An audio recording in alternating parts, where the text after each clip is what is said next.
Have you ever spit on someone? Because there was a lot of spitting going on in this movie. No, not consciously.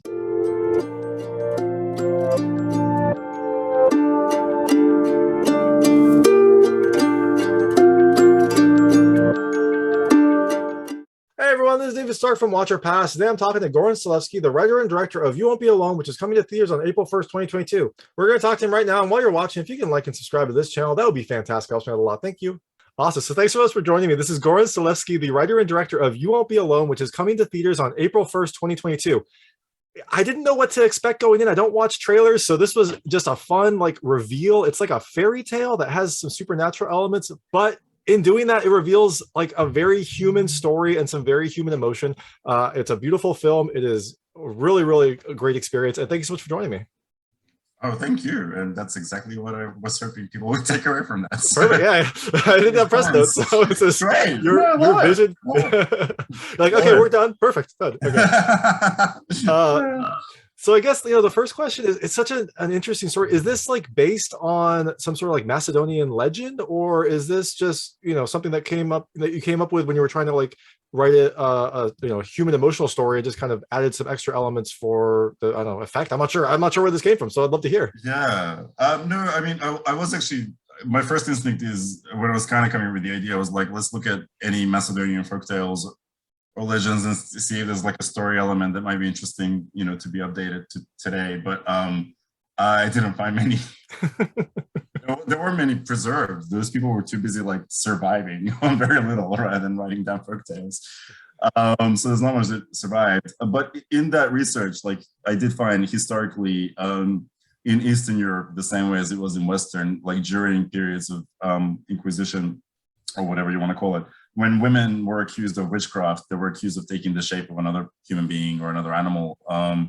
And that's the only element that was like, wow, I mean, if you can do that, like it's an incredible perspective on life. You can live in different bodies and be different people. So that's the only element I took and then brought that into this setting that I kind of had in mind already.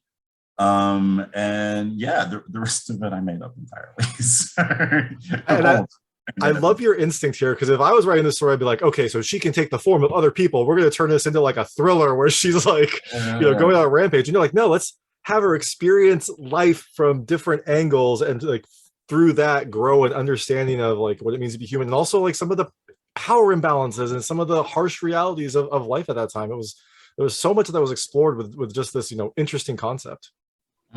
Yeah, well, I mean, my instinct is always to go towards the relationship drama angle, even when I'm doing like a genre premise, and that was kind of conscious, but it's kind of like for me, anything creative comes out of instinct. I don't really decide something in advance and then pursue it and develop it. It's sort of just like almost unconsciously tap into a feeling and then sort of live in that feeling and see what comes out of it, and then just knowing the world that it's set in, like and you have the sensibility of this character, and like when you put those two together, what complications emerge, and what's her perspective, what's other people's perspective, how do you like take that in, and then it's sort of like the film directs me more than I direct it, I feel like, and that's how it ends up like pursuing the interests I'm normally drawn to anyway, I guess. Awesome. Yeah, no, that's awesome. I love how you kind of just let the story flow. One of the things that I thought was interesting, and I brought up with Annamaria actually brought up earlier when I was talking to her, is the film has, some, I guess, like monologues, some like exposition from the main character that helped to kind of explain some of her emotions. Was that something that you had written, or was it, was that something that just kind of developed as you were developing these scenes? You're like, well, how is she going to explain this? Like probably the first element. Like I had stray sentences that are now part of her stream of consciousness. Came to me kind of independent of anything else, and then that kind of was the key to the character. We actually recorded 95% of the voiceover before the film shoot, like 6 weeks before that. And then there were just like some little bits that we thought of along the ways that we recorded as well at the end. But no, it was always it's part of the DNA. It was kind of like, to me, it's the most important part of the film. Like I kind of wanted to capture like a stream of consciousness in a cinematic way, the way Virginia Woolf and other writers, William Faulkner and stuff, did through words. I don't know how to write prose, so I can't write novels. I can make movies. So I was trying to do that in a cinematic way. And then like her thoughts and feelings sort of, once I got a sense of that, it really shapes everything about the film. The way it's framed at any moment, the way it's edited, like every frame and every cut is about capturing her feeling on the inside while this is happening. Her and Maria's, because obviously Maria takes over the story for a little while, because I want to honor her perspective as well. For sure, and I wish I could not write prose as well as you wrote prose, because the monologues are great. I mean, it was a really good way to explain it, and then also I love that it let, you know, there wasn't a ton of dialogue in the characters' interactions. You kind of let the emotions and the circumstances and the situations explain that. You didn't have to have needless dialogue between them as they're kind of explaining things. You can leave that to her, you know, mental processes, which is nice. Which is very unlike me, because most of the time I write very dialogue screenplays. Wait till you see the next. There's a lot of dialogue. It's in English, but yeah, it's a lot of dialogue. I can't wait.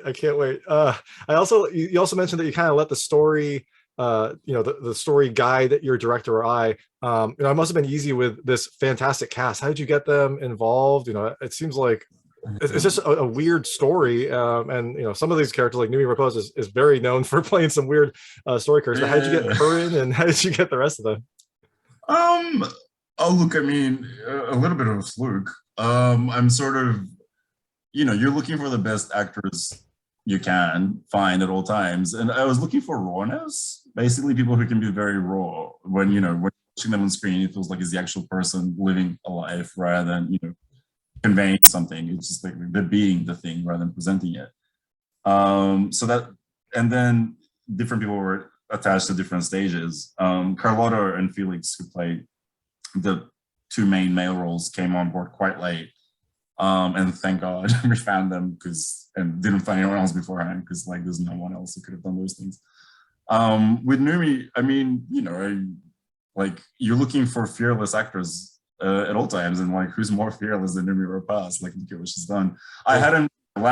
She was actually shooting Lamb when we first spoke, so I didn't know about that one at the time. I just known her work previously, but not just in her genre films. I'd seen some, you know, drama she'd done in Sweden as well.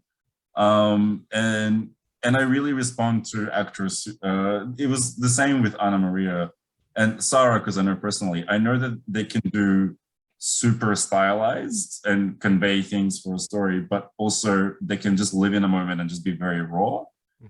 And that balance, it was very important for Annamaria's role, but for the rest, we just needed the rawness. But like the fact that you can have the capability for those things makes you such a rare artist to be able to work with.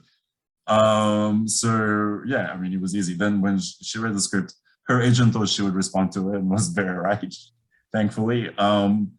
And when I met Noomi, I mean, we just got along like a house of fire. I think it was meant to be like a 20-minute meeting, and we just like spoke for like 2.5 hours. Oh my gosh.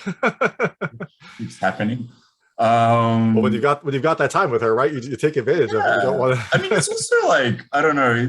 You do talk about, you know, the work, but you kind of generally when I'm working with actors, and it happened on the new film and on others, I'm looking for a personal connection to start with before we can then develop a separate connection to the character that we both have, and it's almost like a three-way relationship between us. I'm sure there's a better way to express that, but anyway. No, that's a perfectly fine way to express it. But it is that thing, or like I think, because I don't really direct people on set by telling them what to do. Like I describe everything we're doing, and we describe the world, like the parameters, you know, we can work with, and I explain everything I can about the character, and then the actor takes over. And often we're like improvising, and then it ends up to something that I've written, but they didn't even know I wrote it. Yeah. You know, it just kind of, they need to discover things for themselves, and then there's things that I expect them to discover, and there's things that they're discovering for me. You know, I kind of feel like I'm not a director, I'm more of a nurturer when it comes on set, to being on set. I think that's what a director's role should be, really. But yeah, anyway, sorry, I may have gone off on a tangent. That was really... By all means, the more tangents, the better. I love hearing it. And I think that, you know, that actually is the perfect way for this film, right? Because you can't really direct them to be like, okay, so you've never tried this before, and now you have to like experience all the emotions without like having any of the underlying information, and like what would you look like, right? Like they kind of have to draw from their own experience and like think, what would it be like if it was like the first time I've ever had sex and I like had no idea what was happening, or like the first time I eat this food.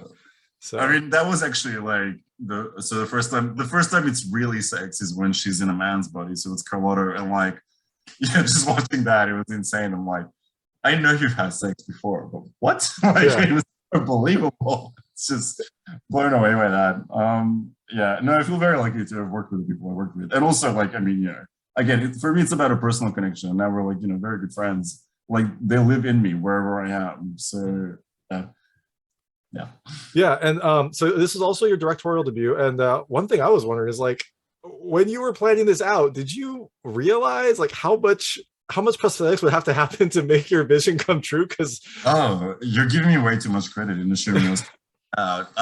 No, I sort of like how the film even came to be is, I mean, I wrote it the way I described. That was in like 2016, and then I was unemployed for like another 3 years. oh Like wow, it happened. When I wrote it, I needed to just fill my time. I was living in England because my husband's work, and he was in. I didn't know anyone. I literally had nothing to do with my days, so I just had to do something. And then I was gonna try and do a screenplay that could maybe get made, but this is the idea that came to me, and I'm like, this will never get made. So I wrote it, and then it was just stored away. And then when Kristina, my now producer, approached me, it's now 4 years ago, almost, I think literally to the day, actually. She approached me. She was like, she had heard me and wanted to see my short film, and then was like, do you have any ideas for feature films? I was like, I literally have a catalog of 10. I can no longer decide which one is the financeable one, which one isn't, because none of them had financing. So I had like a paragraph summary of all 10 and just sent it to her. And I always kept You Won't Be Alone quite low on the list because I'm just like, yeah, it's a Macedonian language drama about witches. It's actually about their feelings and about like humanity. It's not so much about like, it's not scary. Like, I mean, and it's in Macedonian, it's this ancient dialect. Like, yeah, like that sounds like where you throw the money for sure. So I was like, this is everything. Put it to the, like, you know, towards the end so people don't get scared off from the start of the document. But then that's the one she asked to read. She asked for like 3 or 4, but that's the one she read overnight and decided this is the one we're gonna make. I'm like, what? You want to work with me? No one does that. And I thought if I ever make this movie, it would be like my 5th one, definitely not my first. And I never thought I would get to make 5 films. So yeah, and then it was like, oh yeah, there is a lot of special effects in this. How do we do this? and also like a film, you want it to evolve and stuff. Like you want to keep it free. So even while you're shooting, like there's a scene, the first time Nevena takes over, like she becomes Noomi the first time. From Sara, she shifts to Noomi. As written, that was like, you didn't see most of the transformation. Most of it happened off screen. And then I realized, no, the way we've constructed the film now, you kind of need to see this. So I go to the special effects guy wasn't on set because of COVID. So I had someone who worked with him as a representative. I was like, Camilla, who's fantastic. And I'm like, Camilla, all right, so we need to see her take this out of here. And like, we kind of need to show it. Do we have anything on this, like on standby? She's like, oh yeah. So we prepared this and this in case you need that. And like, she could maybe do this and this. And it's like, all right, cool. So then we took Sara through it and like, okay, do you think you can do this? And like, let's see what happens. And then it did. And now it's on screen and it just like looks spectacular. And I'm like, oh, we basically improvised that in 2 hours. I love that. Yeah, the effects were spectacular. The effects were really good. It was really nice, like practical effects. I was surprised, like in a story that, I don't know, it doesn't seem like it would need this much practical effects. It has a lot of them and they all look really good. So yeah. I mean, that's the prosthetics department, which is Larry Van Dernhoven, and we had Dušica Vuksanović on set and Camilla, who I mentioned. And then there was a lot of VFX treatment to smooth out little things. Although not in places you would expect, because they're very good, the VFX team. Marty Pepper was in charge there in Adelaide, in Australia. He's doing my 2nd film as we speak.